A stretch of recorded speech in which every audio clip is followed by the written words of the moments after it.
Okay, now continuation of that. So the challenges in our lives are there to strengthen our convictions. So మనకు వచ్చే కష్టాలు, బాధలు, అడ్డంకులు అనేవి మనల్ని ఇంకా బలంగా, స్ట్రాంగ్గా తయారు చేస్తాయి అన్నమాట. మన కాన్ఫిడెన్స్ని ఇంకా బిల్డ్ చేసేలాగా ఉంటాయి. మనకు వచ్చే ఛాలెంజ్ ఎందుకు మనకి ఇలా అవుతుంది అని మనం ఎప్పుడు అంటే ఏదైనా కష్టం వచ్చినప్పుడు అది మనల్ని ఇంకా స్ట్రాంగ్గా చేస్తుంది అనమాట. మెంటల్గా, ఫిజికల్గా స్ట్రాంగ్ చేసేందుకే మనల్ని ఇంకా స్ట్రాంగ్ చేయడానికి ఇలాంటి కష్టాలు అనేవి వస్తుంటాయి అనమాట. They are not there to run us over, said Nick. In 1990 Nick won the Australian young citizen of the year award for this bravery and perseverance. So తను 1990 Nick won the Australian young citizen of the year award. So అలాంటి obstacles అన్నీ అంటే ఆయనకు వచ్చిన కష్టాలు మొత్తం overcome చేసుకుంటూ అంత మంచి పొజిషన్కి వచ్చిండు కాబట్టి తనకి ఆస్ట్రేలియన్ యంగ్ సిటిజన్ లాగా అవార్డు వచ్చిందనమాట ఇన్ 1990లో. And once I was in a car and a girl at traffic lights was looking at me interestingly. So ఒకసారి తను అంటే కార్లో కూర్చొని ఉండగా ఒక గర్ల్ తన వైపు ఇంట్రెస్ట్గా చూస్తుందన్నమాట. ఇంట్రెస్ట్గా చూస్తూ ఉంటే she could only see my head. So I decided to do a 360 spin in the car seat to freak her out. Her face was like, oh, what is going on? So ఆయన ఏమనుకున్నాడంటే ఒక girl తన వైపు ఇంట్రెస్టింగ్గా చూస్తుంది అనేసి తను ఆమెని అంటే తన హెడ్ ఐస్ని మాత్రమే చూస్తుంది అనే ఉద్దేశంతో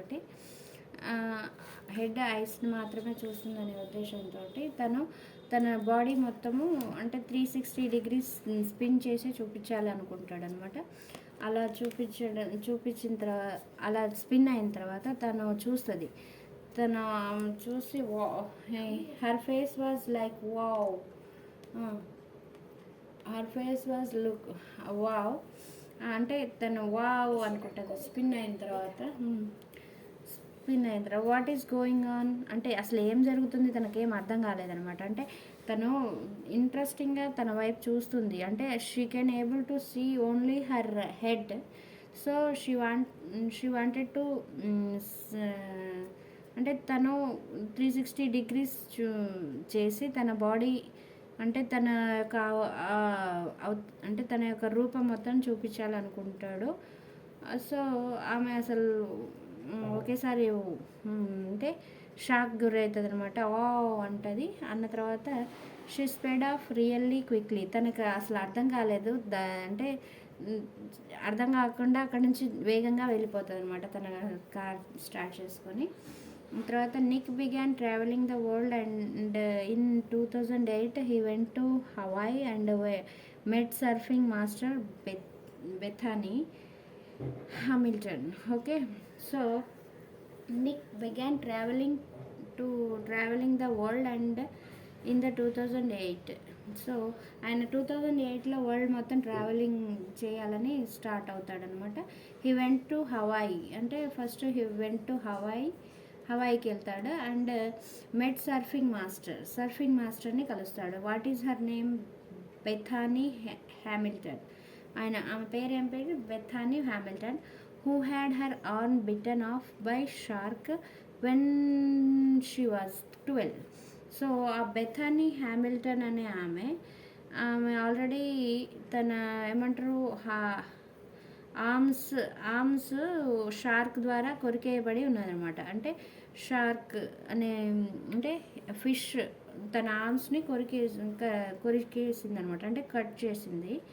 ఎప్పుడు తన ఏజ్లో ఉన్నప్పుడు when she was in 12 years old. What is her name? Bethany Hamilton. So what she was surfing master and she was amazing, said Nick. She was ఆమె చాలా ఇంట్రెస్టింగ్గా అంటే చాలా ఆశ్చర్యపరిచేలాగా అంటే even though even though she didn't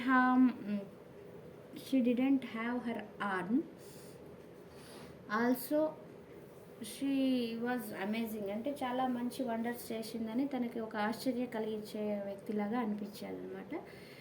she taught me how to surf and I was terrified at the first. So first తను వెళ్ళి అక్కడ కలిశాడు.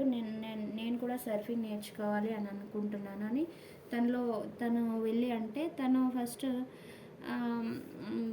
తనకు అంటే టీచ్ చేసినప్పుడు taught me how to surf అంటే తను చెప్పింది ఎలా సర్ఫ్ చేయాలి అనేది చెప్పినప్పుడు తను ఫస్ట్ భయపడిపోయాడు అనమాట. టెరిఫైడ్ అంటే తను ఫస్ట్ భయపడ్డాడు ఎట్ ద ఫస్ట్ టైం తను భయపడిపోయి, but once I got up there it felt absolutely fantastic and I caught some waves pretty well. So ఆ తర్వాత నేను ప్రాక్టీస్ అయిన తర్వాత నేను అబ్సల్యూట్లీ ఫెంటాస్టిక్గా చేయగలిగాను అండ్ ఇప్పుడు కొన్ని వేవ్స్ కూడా చాలా మంచిగా చేయగలుగుతున్నాను. Nick quickly learn how to do the 360 degrees spins on his board. So తను సర్ఫ్ చేయడమే కాకుండా తను చాలా త్వరగా నేర్చుకున్నాడు. ఎట్లా నేర్చుకున్నాడు? 360 degrees స్పిన్ చేయడం కూడా ఎలా అనేది చాలా త్వరగా నేర్చుకున్నాడు అనమాట.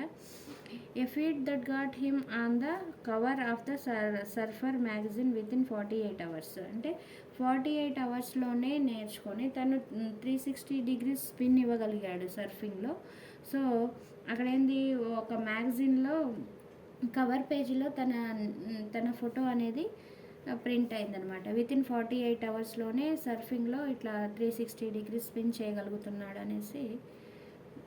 సో ఒక మ్యాగజైన్లో తన ఫేస్ అనేది కవర్ అయిందనమాట, ప్రింట్ చేశారు. No one has ever done that in the history. So ఎవ్వరు కూడా హిస్టరీలో అంటే ఎవరు చేయలేదన్నమాట. 48 అవర్స్లోనే అలా 360 degrees స్పిన్ చేయడం సర్ఫింగ్లో సో చేయలేదు. So he said, but I have a very low center of gravity, so I have got pretty good balance. So తనకేంది, సెంటర్ ఆఫ్ గ్రావిటీ అనేది చాలా తక్కువ అనమాట. అందుకోసమే తనకు గుడ్ బ్యాలెన్స్ అనేది చేసుకోగలిగాడు అనమాట. సో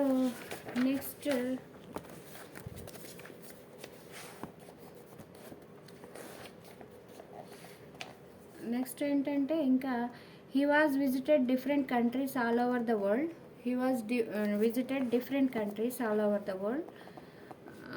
అంటే డిఫరెంట్ కంట్రీస్ని కూడా విజిట్ చేశాడనమాట. ఫస్ట్ హవాయికి వెళ్ళాడు. హవాయికి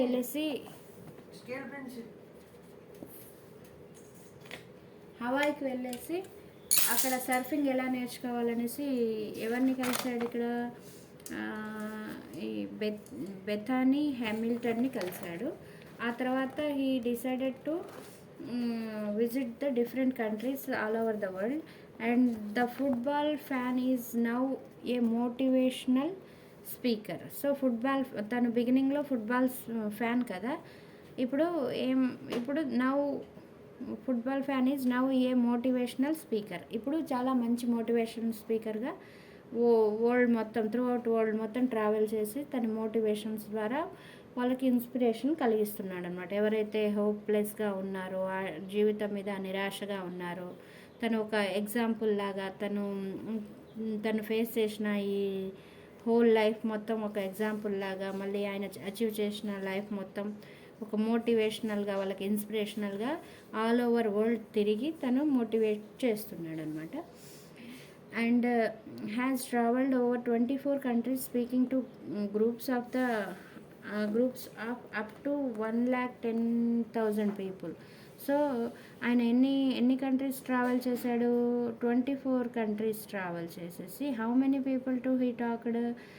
నియర్లీ 110,000 పీపుల్స్ గ్రూప్స్ ఆఫ్ అంటే చాలా అంతమంది పీపుల్స్ తోటి మాట్లాడి వాళ్ళని మోటివేట్ చేశాడనమాట. He moved to Los Angeles 2 years ago in the 2007. So ఆయన లాస్ ఏంజల్స్ నుంచి 2007 ఇయర్లో వెళ్ళిపోయాడు.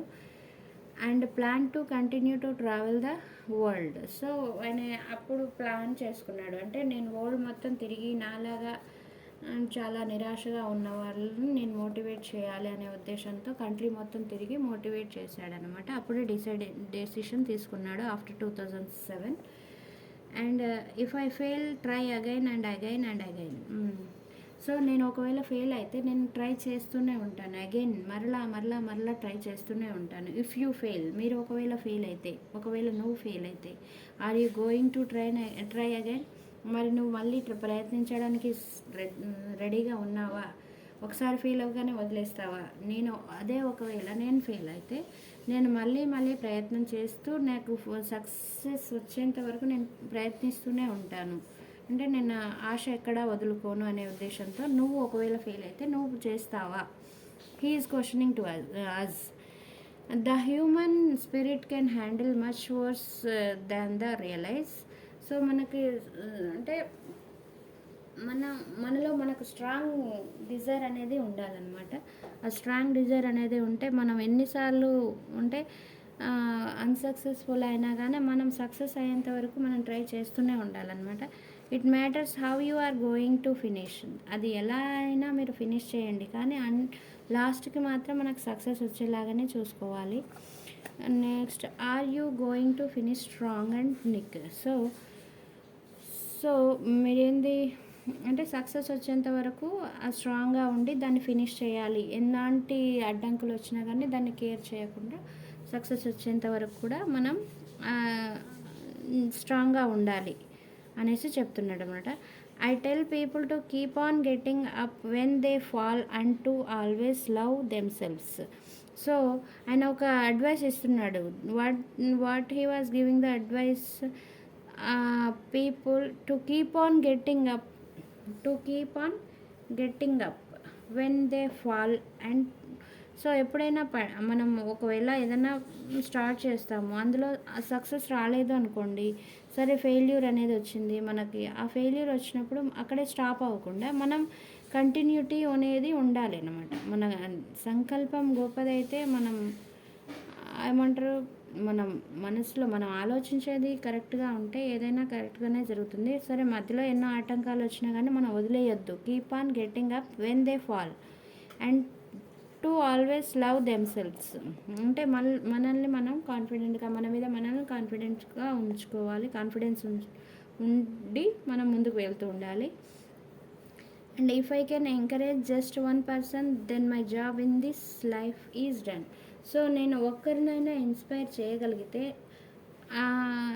అప్పుడు నా లైఫ్కి ఒక అర్థం అనేది వస్తుంది అనేది ఆయన చెప్తున్నాడు అనమాట. So this lesson was written by who written this one? Okay, so this is the lesson of attitude is altitude. అంటే మన ప్రవర్తనే, మన బిహేవియరే మన